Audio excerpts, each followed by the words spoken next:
I'm sure you've heard the news. The Zodiac Killer. A name that sends shivers down your spine. A name synonymous with terror, mystery, and the darkness that lurks in the shadows. In the late 1960s and early 1970s, the San Francisco Bay Area was gripped by fear as a cunning and ruthless killer, hiding behind the moniker of the Zodiac, stalked its streets, leaving a trail of blood and unanswered questions in his wake. His victims, seemingly chosen at random, were linked by the chilling calling card he left behind. Cryptic messages, often coded, taunting the police and the public alike. He claimed responsibility for a string of brutal murders, his twisted games playing out in the public eye through letters sent to newspapers, filled with threats and boasts of his heinous crimes. The Zodiac Killer's reign of terror left an indelible mark on the Bay Area, transforming the once vibrant and carefree atmosphere into one of fear and uncertainty. The streets no longer felt safe, the darkness now hiding a potential predator. This is the story of the Zodiac Killer, a chilling tale of unsolved murders, cryptic clues, and the enduring mystery of a killer who vanished into thin air, leaving behind a legacy of fear and fascination that continues to grip the world to this day. The Zodiac's reign of terror began quietly, almost unnoticed, with the murders of David Faraday and Betty Lou Jensen on December 20, 1968. A young couple parked on a secluded lover's lane in Benicia, California. Their lives were cut tragically short by gunshots that pierced the night. The crime scene, stark and brutal, offered few clues. The killer had vanished into the night, leaving behind two lifeless bodies and a community on edge. Little did anyone know, this was just the beginning of a terrifying ordeal. Months later, on July 4, 1969, another couple, Darlene Ferrin and Michael Mageau, were attacked in a similar fashion in the Blue Rock Springs Park in Vallejo. This time, however, there was a survivor. Mageau, though seriously wounded, was able to provide a description of the attacker, a heavy-set white male clad in a hooded costume with a strange symbol emblazoned on the front, a crossed circle that would become the Zodiac's chilling signature. The attack on Ferrin and Mageau marked a turning point in the Zodiac case.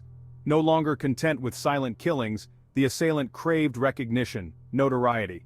On August 1, 1969, 3 letters, nearly identical, arrived at the Vallejo Times-Herald, the San Francisco Chronicle, and the San Francisco Examiner. The letters, penned in a chillingly articulate hand, claimed responsibility for the murders of Faraday, Jensen, and Ferrin. But they contained something far more sinister, parts of a cipher, a coded message that, if cracked, promised to reveal the killer's identity. The ciphers, a bizarre mix of astrological symbols, letters, and seemingly random characters, sent a wave of panic through the Bay Area. The killer was toying with the authorities, challenging them to unravel his twisted puzzle. The public, hungry for any information, followed the case with morbid fascination. The Zodiac Killer, once a shadowy figure lurking in the darkness, had become a media sensation. His cryptic messages splashed across newspaper front pages, his terrifying game of cat and mouse played out on a national stage. The pressure was on to crack the Zodiac's cipher. The killer had threatened further violence if his message remained undeciphered. The letters, filled with misspellings and grammatical errors, seemed designed to mislead, to throw investigators off his trail. The breakthrough came from an unlikely source, a school teacher from Salinas, California, and his wife Donna, who spent hours poring over the symbols, determined to break the code. On August 8, 1969, they cracked the cipher, revealing a chilling message. The message, rambling and incoherent in parts, offered a glimpse into the killer's psyche. It spoke of his need for slaves in the afterlife, his desire to collect souls. It was a message that sent chills down the spines of those who read it, confirming their worst fears. They were dealing with a madman. Emboldened by the publicity surrounding his ciphers, the Zodiac Killer continued his reign of terror. On September 27, 1969, he struck again, this time at Lake Berryessa, a popular recreation spot north of San Francisco. 2 college students, Cecilia Shepard and Brian Hartnell, were enjoying a picnic on a secluded island when a man approached them, dressed in a bizarre executioner's costume, complete with a hood and the now infamous crossed circle symbol. He bound and stabbed the couple repeatedly, leaving them for dead. Shepard tragically succumbed to her injuries, while Hartnell, though critically wounded, miraculously survived to provide a detailed account of the horrific ordeal. The killer, true to his word, contacted the authorities, this time by phone, to report his latest crime. He even left a chilling message scrawled on Hartnell's car door, a chilling reminder of his power and his macabre sense of humor. The Zodiac's reign of terror cast a long shadow over San Francisco. The once vibrant city, known for its bohemian spirit and carefree attitude, was now gripped by fear. The Zodiac's cryptic messages, his taunting phone calls, his seemingly random attacks, all contributed to a growing sense of unease. The police, working tirelessly to catch the killer, faced mounting pressure. Every lead seemed to lead to a dead end, every potential break in the case only deepened the mystery. The Zodiac, it seemed, was always one step ahead, toying with them, reveling in the fear he instilled. The public, hungry for answers, turned to speculation and rumor.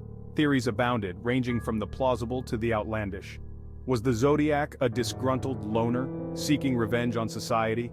Was he a calculating psychopath, driven by a lust for blood? Or was he something else entirely, a phantom, a figment of our collective nightmares? The Lake Berryessa attack marked a turning point in the Zodiac case. The brutality of the crime, the chilling costume worn by the assailant, the taunting message left behind, all pointed to a killer growing bolder, more confident, more dangerous. The survivor, Brian Hartnell, provided valuable information to investigators. He described the attacker's voice, his mannerisms, his strange, almost rehearsed demeanor. Yet, despite this, the killer remained elusive. The Zodiac continued to communicate with the authorities, sending more letters, more ciphers, each one a tantalizing glimpse into his twisted mind. He seemed to delight in the attention, in the fear he generated, in the knowledge that he held an entire city hostage in the grip of terror. The police, overwhelmed by the volume of tips and leads, struggled to keep up. The Zodiac case had become a media circus, with every new development splashed across newspapers and television screens. The pressure to catch the killer was immense, but so too was the frustration at their inability to do so. Section 8. The Legacy of Fear. San Francisco in the Zodiac's grip. The Zodiac Killer's reign of terror left an indelible mark on San Francisco. The city, once known for its open and welcoming spirit, had been irrevocably changed. The streets no longer felt safe, the darkness now held a sinister edge. Parents kept their children close, fearful of the boogeyman who lurked in the shadows. Lovers' lanes, once havens of privacy and romance, were now viewed with suspicion, potential crime scenes in the making. The Zodiac's legacy extended far beyond the immediate fear he instilled. His crimes sparked a national conversation about serial killers, about the darkness that can lurk beneath the surface of even the most seemingly normal individuals. Law enforcement agencies across the country reviewed their investigative techniques, realizing the need for new approaches to deal with these cunning and elusive predators. The Zodiac case in many ways marked the beginning of the modern era of criminal profiling, of the realization that understanding the mind of a killer was essential to catching them. Section 9. The Hunt for the Zodiac. A trail gone cold. Despite the efforts of law enforcement and the public's fascination with the case, the Zodiac Killer was never caught. The trail, once hot with leads and potential suspects, gradually grew cold. Years turned into decades, and the case files, filled with cryptic messages, police reports, and eyewitness accounts, gathered dust in evidence rooms.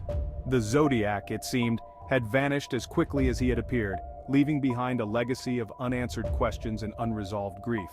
Over the years, numerous suspects have been investigated, their lives scrutinized, their alibis checked and rechecked, yet none have definitively been linked to the crimes. The Zodiac's true identity remains a mystery, a shadowy figure forever shrouded in speculation and intrigue. The case, though officially inactive, continues to fascinate and frustrate investigators and armchair detectives alike. Websites and online forums dedicated to the Zodiac Killer are filled with theories, analyses of the evidence, and attempts to decipher the remaining unsolved ciphers. The Zodiac, it seems, continues to hold us captive, his mystique as potent today as it was during his reign of terror.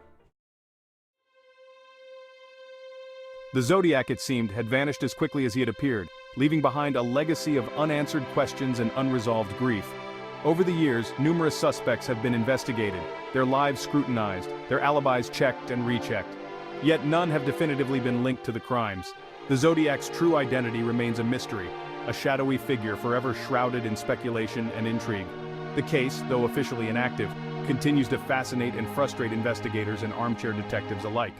Websites and online forums dedicated to the Zodiac Killer are filled with theories, analyses of the evidence, and attempts to decipher the remaining unsolved ciphers. The Zodiac, it seems, continues to hold us captive. His mystique as potent today as it was during his reign of terror.